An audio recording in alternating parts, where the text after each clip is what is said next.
तो chapter first का मिलेगा अभी आपको सारांश।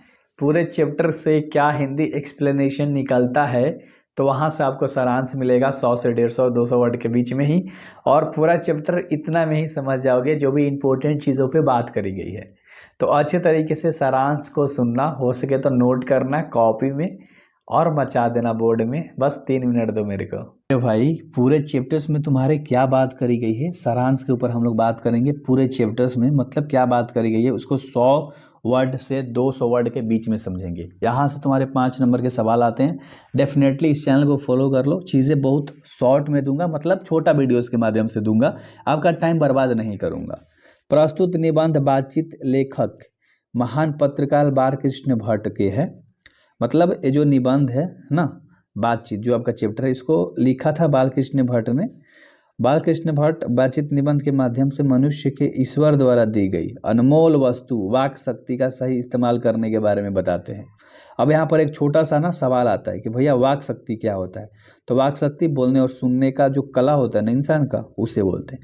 लेखक बताते हैं कि मनुष्य में वाक शक्ति ना होती तो हम नहीं जानते कि इस गूंगी सृष्टि का क्या होता। यानी कि मनुष्य में अगर वाक शक्ति ना होती, बोलने और सुनने की क्षमता ही ना होती, तो पता नहीं सृष्टि का क्या हाल हो जाता। लेखक बातचीत के विभिन्न तरीके भी बताते हैं। लेखक बातचीत के विभिन्न तरीके भी बताते हैं और वे बताते हैं कि जहां आदमी की अपनी ज़िंदगी मज़ेदार बनाने के लिए खाने पीने और चलने फिरने की आदत की ज़रूरत होती है, इसी प्रकार बातचीत की भी होती है। तो ये इंपॉर्टेंट पॉइंट्स है। आप सुन रहे हो, आपको चीज़ें समझ में आ रही हैं, उम्मीद करता हूँ, एंड इतने में मज़ा आ रहा होगा। थोड़ा सा आगे बढ़ते हैं हम लोग, ठीक है। इतना आपने कर लिया होगा तो थोड़ा सा आगे बढ़ के थोड़ा सा आगे हम लोग करते हैं, ठीक है। देखो ध्यान से, तो हम लोगों ने करा, अब आगे जरूरत होती है। इस प्रकार बातचीत की भी होती है, यानी कि बातचीत इंसान करता है ना, उसकी भी जरूरत होती है। मन में जो भी गंदगी या धुआं जमा रहता है, यानी इंसान के अंदर जो भी गंदगी है, जो भी सोच विचार है, तो धुआं की तरह जमा होता है, वो साफ बनकर हमारे मन से बाहर निकल जाता है। यानी कि जब हम बोलते हैं, बात करते हैं, तो जो मन में होता है ना एक, वो निकल जाता है। देखो ना कैसे को चुलबुल ले रहता है जब तक वो बात किसी से ना कर दे। तो वही चीज़ें हैं। हमारे जीवन में बातचीत का भी एक खास तरह का मजा होता है।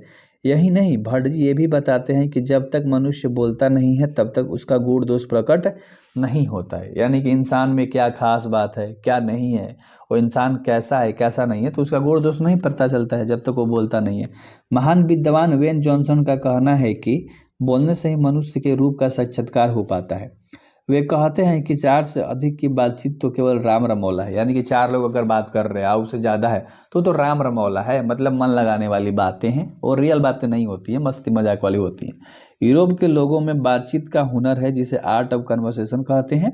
यानी कि जो यूरोप के लोग हैं ना, उनमें बात करने की एक स्पेशल कला होती है जिसे हम लोग क्या कहते हैं, आर्ट ऑफ कन्वर्सेशन कहते हैं। चीज़ें याद रखना, इंपॉर्टेंट पॉइंट से क्या कहते हैं मेरे भाई, आर्ट ऑफ कन्वर्सेशन कहते हैं उसे, ठीक है।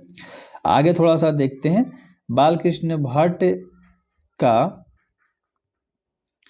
उत्तम तरीका जो था ना, यह मानते हैं कि वह शक्ति पैदा करे जिसमें खुद बात कर ले। यानी कि मनुष्य एक ऐसा शक्ति पैदा कर ले जिससे वो खुद बात कर ले, वो वाक शक्ति बेस्ट होती है। तो उम्मीद करता हूँ कि आपको ये सारे सारांश अच्छे लगे होंगे। आप नोट्स बनाए होंगे, वरना नोट्स लेने के लिए इस नंबर पे व्हाट्सएप कर सकते हो। आपको टोटल चैप्टर का PDF मिल जाएगा लाइन बाय लाइन ना, एक चैप्टर में जो भी होता है। एंड अगले वीडियोज़ में तुम्हारे आएंगे प्रश्न उत्तर, लास्ट में मैं कराऊंगा ऑब्जेक्टिव। तो प्रश्न उत्तर अगले वीडियोज़ में आएंगे। Do subscribe bye